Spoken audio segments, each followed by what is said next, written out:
These are the 10 subtle signs your teen or young adult may have a screen addiction. These signs aren't just normal behaviors. They're red flags most parents miss until it's too late. Starting with sign number 1. They use screens to manage every difficult emotion.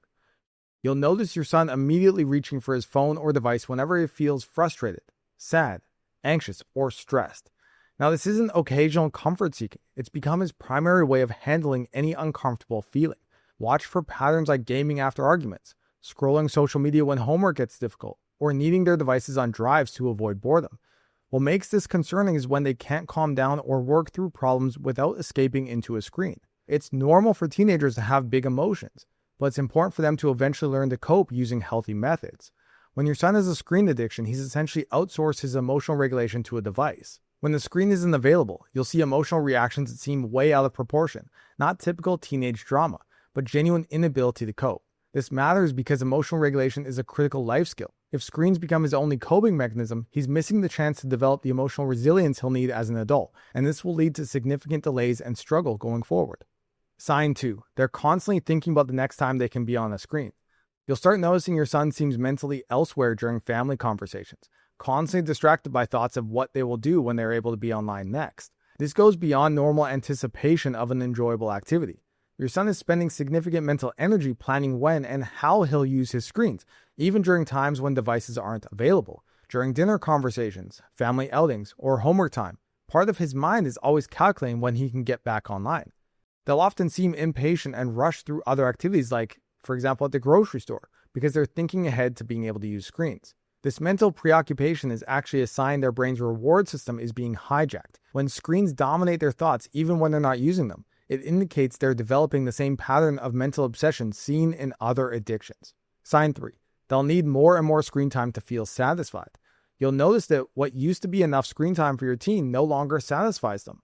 An hour of social media becomes 2, then 4. Gaming sessions that once lasted an evening now stretch through the night and into the next day.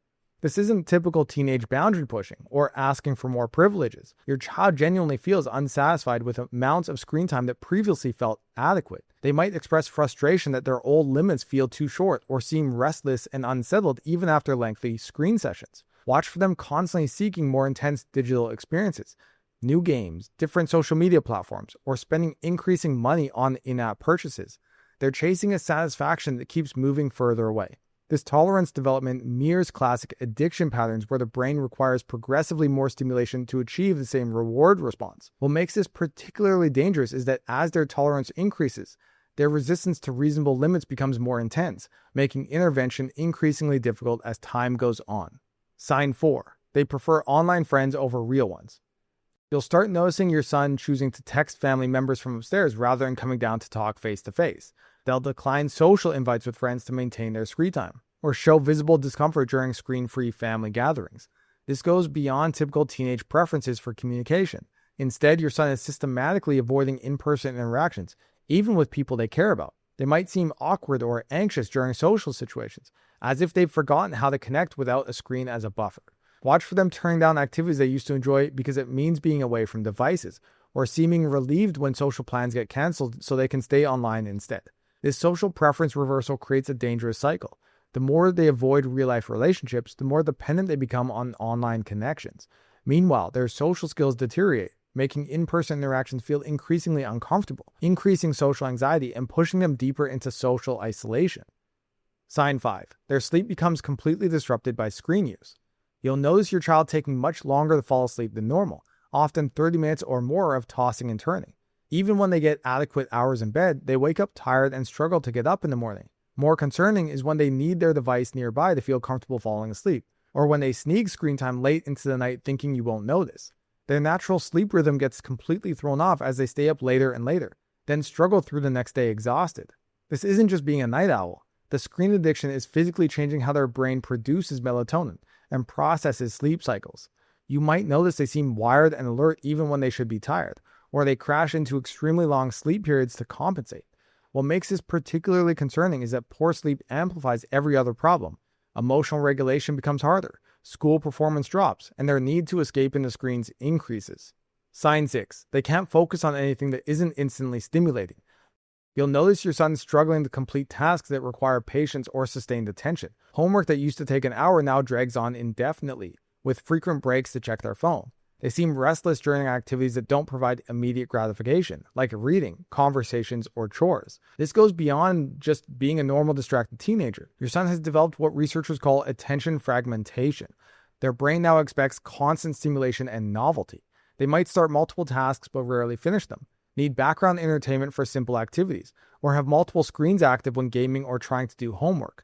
You'll see them struggling with anything that requires waiting, whether it's standing in line, sitting through a movie, or having a conversation without multitasking on their device. Their mind has become conditioned to rapid task switching and instant rewards. What's important to notice is how this attention fragmentation gets worse when screens aren't accessible, indicating their brain has adapted to expect digital stimulation for normal cognitive function.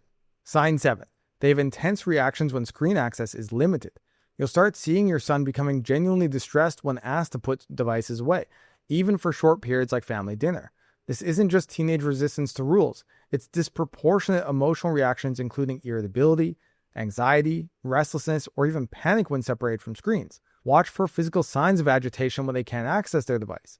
Pacing, fidgeting, constantly asking when they can use it again, or becoming unable to focus on anything else. They might show genuine anger or despair over brief separations from screens that seem completely unreasonable to you. It's normal for teenagers to complain about screen limits, but they can still adapt and function. Your son experiencing withdrawal-like symptoms feels genuinely uncomfortable and distressed without device access, similar to how someone with substance addiction reacts when their substance isn't available. These reactions reveal that screens have moved beyond entertainment into psychological dependence. When your son can't regulate his emotions or feel comfortable without a device nearby, his brain has developed an unhealthy reliance that goes far beyond normal interest in technology. Sign 8. They make repeated, unsuccessful attempts to reduce their screen use.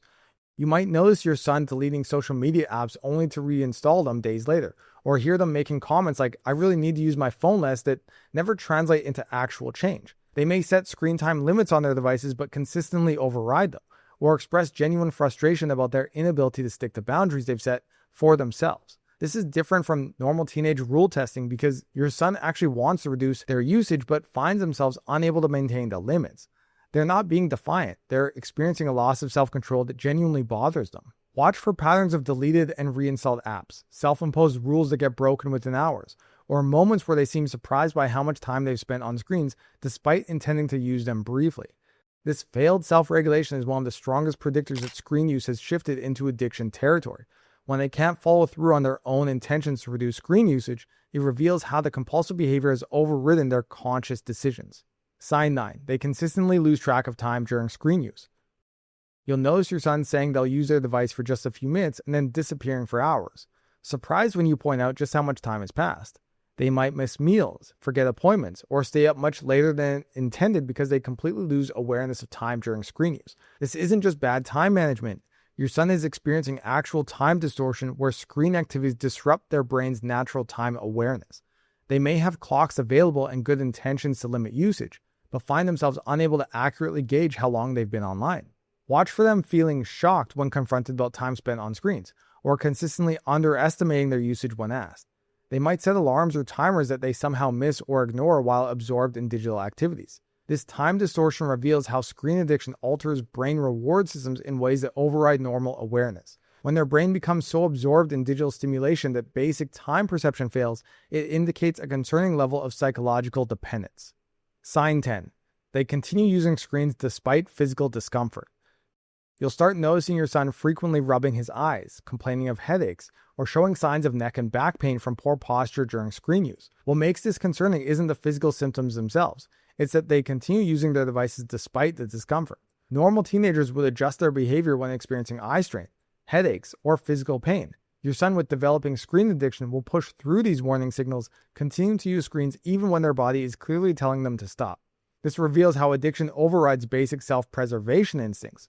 When your son's compulsive need for digital stimulation becomes stronger than their body's discomfort signals, it shows the psychological dependence has reached a level where physical consequences can't compete with the compulsive drive to continue using screens.